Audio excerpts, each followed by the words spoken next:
Это детям 2 ложки в сутки, детям, внукам. Рустам Минниханов лично пробует новый продукт, в составе которого есть все нужные человеку микроэлементы. Так, на заседании ученый-биотехнолог из Москвы презентовал вещество под названием сквален. То, что пили, ели наши предки, что это такое? Это все половые гормоны, это кости наших детей, это кожа.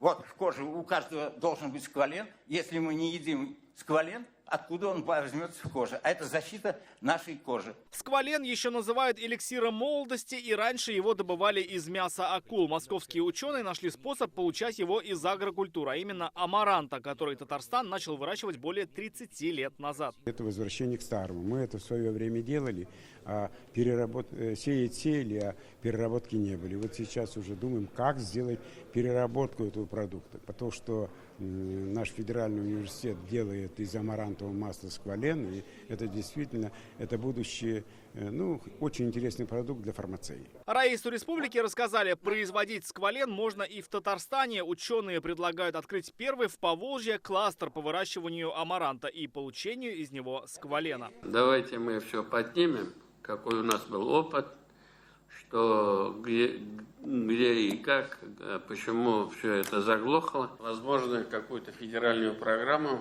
наверное, здесь и Министерство сельскохозяйства должно быть заинтересовано, если мы говорим об импортозамещении, о здоровье людей. Еще одно предложение на этот раз из Карелии защищает не только людей, но и крупные промышленные предприятия. Центр пожарной робототехники создает комплексы, охраняющие объекты от пожара. За это отвечают роботы, которые, в отличие от человека, могут устранить очаг за считанные секунды. Здесь могут быть мини-роботы, это в виде футбольного мяча и больше. Роботы на болидах, которые выезжают вот внизу, мобильные роботы, мобильные, стационарные роботы, взрывозащищенное исполнение и так далее.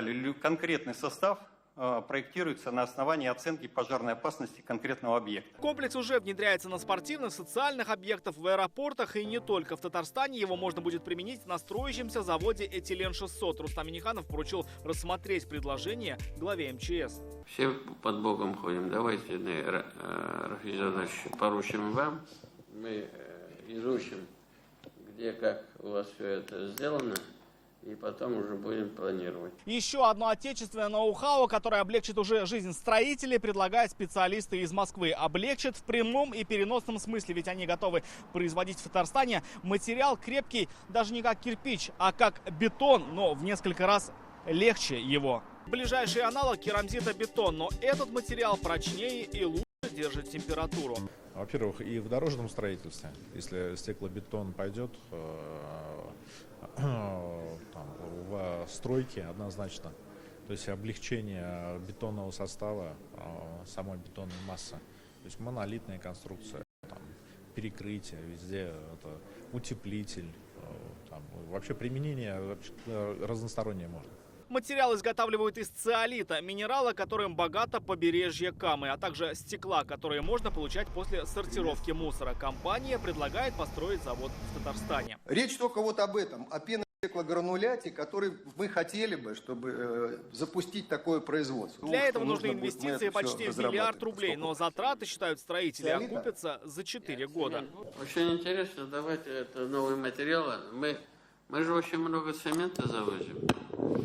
Может быть, здесь и экономия по цементу, наверное, будет. Внимательно изучить предложение Рустам Минниханов поручил Минстрою республики. Рамиль Шайдуллин, Игорь Романов, ТНВ, Казань.